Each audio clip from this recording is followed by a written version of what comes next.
Queridos irmãos, queridos amigos, são 18 horas, momento de prece e reflexão no Lar Fabiano de Cristo. Estamos reunidos através do pensamento e do coração, com todo o amparo e proteção dos amigos espirituais, que são incansáveis no trabalho do bem, ajudando, inspirando bons pensamentos e muitas vezes nos intuindo ideias para que consigamos resolver nossas dificuldades. A reflexão de hoje do livro Fonte Viva, de Chico Xavier pelo Espírito Emmanuel, refere-se ao capítulo 101, A Cortina do Eu. Porque todos buscam o que é seu e o que não é do Cristo Jesus. Paulo, Filipenses, capítulo 2, versículo 21. Em verdade, estudamos com o Cristo a ciência divina de ligação com o Pai, mas ainda nos achamos muito distantes da genuína comunhão com os interesses divinos. Por trás da cortina do eu, conservamos lamentável cegueira diante da vida. Examinemos imparcialmente as atitudes que nos são peculiares nos próprios serviços do bem, de que somos cooperadores iniciantes, e observaremos que mesmo aí, em assuntos da virtude, a nossa percentagem de capricho individual é invariavelmente enorme. A antiga lenda de Narciso permanece viva, em nossos mínimos gestos, em maior ou menor porção. Em tudo e em toda parte, apaixonamo-nos pela nossa própria imagem. Nos seres mais queridos, habitualmente amamos a nós mesmos, porque se demonstram pontos de vista diferentes dos nossos, ainda mesmo superiores aos princípios que esposamos, instintivamente enfraquecemos a afeição que lhe consagrávamos. Nas obras do bem a que nos devotamos, estimamos acima de tudo os métodos e processos que se exteriorizam do nosso modo de ser e de entender, porquanto, se o serviço evolui ou se aperfeiçoa, refletindo o pensamento de outras personalidades acima da nossa, operamos quase sem perceber a diminuição do nosso interesse para com os trabalhos iniciados. Aceitamos a colaboração alheia, mas sentimos dificuldade para oferecer o concurso que nos compete. Se nos achamos em posição superior, doamos com alegria uma fortuna ao irmão necessitado que segue conosco em condição de subalternidade, a fim de contemplarmos com volúpia as nossas qualidades nobres no reconhecimento de longo curso a que se sente constrangido, mas raramente concedemos um sorriso de boa vontade ao companheiro mais abastado ou mais forte, posto pelos desígnios divinos à nossa frente.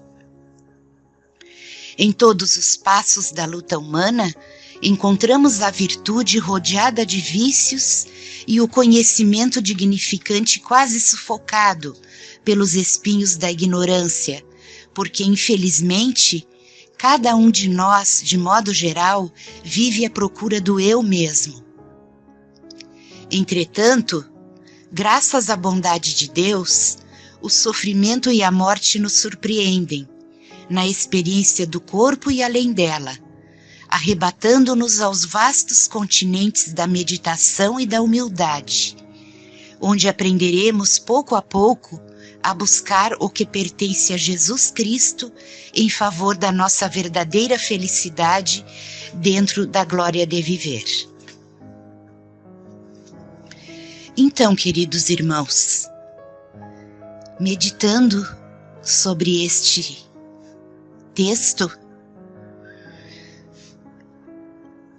nós dizemos que Jesus, quando veio à Terra, nos ensinou que somos todos filhos do mesmo Pai, que nos criou simples e ignorantes, para que através dos nossos esforços, vivências e encarnações, fôssemos evoluindo.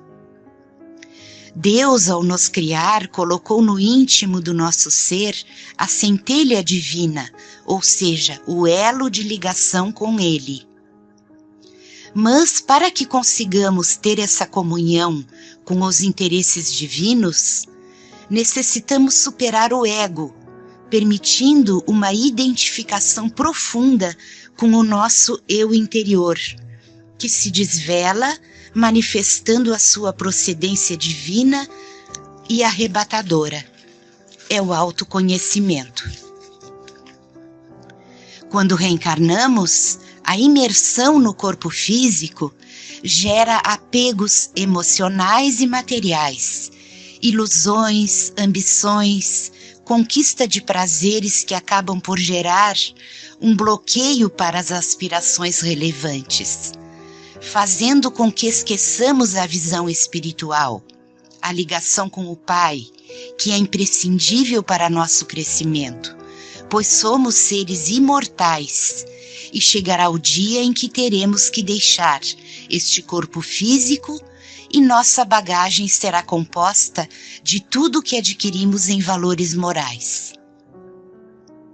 O egocentrismo, a valorização exagerada de nós mesmos, bloqueia a grande realidade de que somos todos irmanados no amor de Deus e impede que olhemos o outro como criaturas iguais a nós, com as mesmas dores, dificuldades, carências e necessidades. O Evangelho segundo o Espiritismo, no capítulo 17, Sede Perfeitos, nos fala sobre o homem de bem. Separamos 3 parágrafos que nos ajudam a refletir sobre nós mesmos, sobre como estamos levando a nossa vida. Então, o verdadeiro homem de bem é aquele que pratica a lei de justiça, de amor e de caridade, na sua maior pureza. Questiona sua consciência sobre os seus próprios atos. Perguntará se não violou essa lei, se não fez o mal, se fez todo o bem que podia, se negligenciou voluntariamente uma ocasião de ser útil, se ninguém tem queixa dele, enfim, se fez aos outros tudo o que gostaria que lhe fizessem. Tem fé em Deus, na sua bondade, na sua justiça e na sua sabedoria divina. Sabe que nada acontece sem a sua permissão e submete-se em todas as coisas à sua vontade. Encontra satisfação nos benefícios que distribui, nos serviços que presta, nas alegrias que proporciona aos seus semelhantes, nas lágrimas que seca, nas consolações que leva aos aflitos. Seu primeiro impulso é o de pensar nos outros antes de si, acudir aos interesses dos outros antes de procurar os seus. O egoísta, ao contrário, calcula os ganhos e as perdas de toda ação generosa. Que o Mestre Jesus encontre em nós, meus irmãos, as disposições necessárias para tocar nossas consciências e nossos corações, para que despertemos da ignorância, da inércia e das ilusões, a fim de que nos liguemos a Deus, passando a cuidar com muito amor do nosso espírito imortal. Que a paz do Mestre Jesus esteja com todos nós, e nos referimos aqui com toda a humanidade, que estamos passando por momentos tão difíceis e dolorosos. Então que Deus tenha misericórdia de todos nós. Que assim seja.